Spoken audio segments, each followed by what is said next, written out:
Right now at 5, forced to fire. Police shoot and kill a woman in Brickell while serving an eviction notice. Alcee Hastings, a warrior for justice. Tonight, we remember the longtime South Florida congressman. Ramping up the rollout, the president ups his deadline for vaccine eligibility as new changes take effect here in South Florida. Plus, back to normal. Tonight, a big announcement following all the spring break chaos on South Beach. Thank you for joining us. I'm Carly Barnett, in for Lauren Pastrana. And I'm Elliot Rodriguez. CBS 4 News at 5 starts right now. This is CBS 4 News at 5. First at 5, we have breaking news out of Brickell. A woman was shot and killed by police after they tried to serve an eviction notice.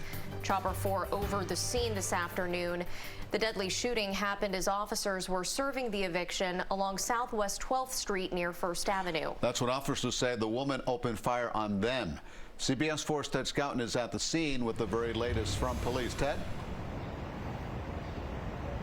Yeah, Elliot and Carly, police say that there's a very simple summary to all this. CBS 4 News. Ted, thank you for that live update. Now at 5, tributes continue pouring in for longtime Congressman Alcee Hastings. Hastings passed away at the age of 84. Congressman Hastings' chief of staff says he died this morning after a long battle with pancreatic cancer. He was the longest serving member of Florida's congressional delegation. CBS 4's Joan Murray is live in Tamarack with reaction from local leaders and the community. Joan? And this is Alcee Hastings, Tamarack, CBS 4 News.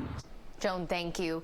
The host of Facing South Florida, Jim DeFede, joins us now. He has covered and interviewed Congressman Hastings over the years.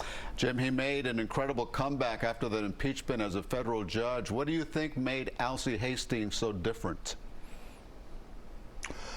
He was a unique voice in this community. He was a unique presence in Congress. And Jim, the move to replace him is actually already underway. What do we know about the process at this point? So there's a few interesting political dynamics that are at play here. President Joe Biden took a major step forward in the race to vaccinate Americans against COVID-19. Yeah, the president is moving up his deadline for states to make all adults eligible for a vaccine by almost 2 weeks, by April the 19th. CBS 4's Natalie Brand has more. The administration reached another milestone. The White House. Today, the White House press secretary told reporters the Biden administration does not plan to institute a federally mandated so-called vaccine passport system, which would require Americans to carry proof of vaccination. Governor Ron DeSantis was in Panama City this morning to discuss coronavirus response statewide. When asked about Sunday's 60 Minutes interview, in which he was criticized for the COVID-19 vaccine rollout in Florida and prioritizing top donors, he had some strong words. They knew what they were doing was a lie. I knew what they were doing was a lie. The subject was under control and handcuffed. Would this be authorized? I would say no. Across America, in day 7 of the Derek Chauvin trial, jurors hear from Minneapolis police officers who train other officers in crisis intervention and use of force. Prosecutors hope to prove that Chauvin's knee on the neck of George Floyd was unauthorized and what ultimately killed him. CBS 4's Michael George has the latest. George, CBS News, New York. A member of George Floyd's family often occupies a reserved seat in the back corner of the Minneapolis courtroom, where former police officer Derek Chauvin is on trial in Floyd's death. Today, his family held a prayer vigil outside the courthouse. Of May the 8th. What a show. Somebody else keeping an eye on the skies for us. Chief Meteorologist Craig Setzer has a look at our forecast. Yeah, it's looking good. And by the way, now 5:30, a show and tell from the Broward County Sheriff after 2 convicted felons were arrested, their drugs and guns confiscated. The sheriff says they were able to make the arrest thanks to ShotSpotter technology. CBS 4's Ted Scouten is at BSO headquarters near Fort Lauderdale with the details. If you don't know what ShotSpotter is, CBS 4 News. 2 children, a 6-year-old girl and a 16-year-old boy shot at a convenience store in Fort Lauderdale Sunday night, are still in the hospital.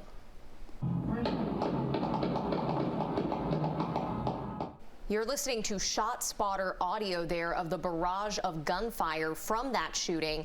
It happened along Northwest 8th Street and 22nd Road. Paramedics rushed the children to Broward Health Medical Center. They are expected to recover. Police have not yet made any arrests in this case. All right, time to check out what's trending now. Aaron Rodgers is not quitting his day job, but he has a pretty nice side hustle. The Packers QB is guest hosting on Jeopardy!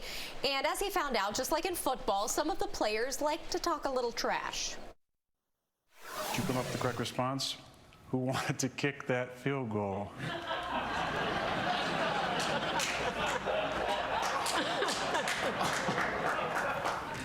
That is a great question. Should be correct, but unfortunately for this game today, that's incorrect. Well, the contestant was referring to Green Bay's decision, down 8 to Tom Brady and the Bucs with 2 minutes to go in the NFC Championship game, to kick a field goal instead of going for it on the 4th down. Well, the decision may have cost Rodgers a trip to the Super Bowl. Welcome back. A host of celebrities are helping to kick off a campaign to celebrate the generous spirit of Captain Tom Moore. Yeah, he is the 100-year-old British veteran who died of COVID this year. CBS 4's Ian Lee is in London with more on the 100 Charity Challenge. Captain Tom Moore. Captain Tom 100. 100 steps, I think I could do that. We could do that. We have to come up with something clever. A little more creative? Yeah. Not the stand out on social media. Not the hula hoop. I couldn't do that. Yeah, maybe not that one.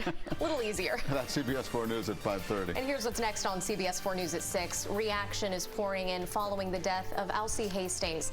We look back at the life and legacy of the longest-serving member of the state's congressional delegation. A police-involved shooting in Miami's Brickell neighborhood. We're live with how serving an eviction notice turned deadly. And changes you need to know about South Florida's FEMA-sponsored vaccination site. CBS 4 News at 6 starts right now. This is CBS 4 News at 6.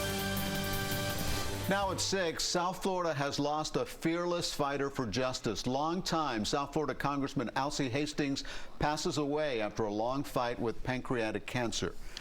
Good evening, I'm Elliot Rodriguez. And I'm Carly Barnett, in for Lauren Pastrana. Tributes are pouring in tonight for Alcee Hastings, who represented the people of South Florida's 20th District in Washington since 1992. CBS 4's Joe Murray is live in Tamarack as we and many others remember the longtime congressman.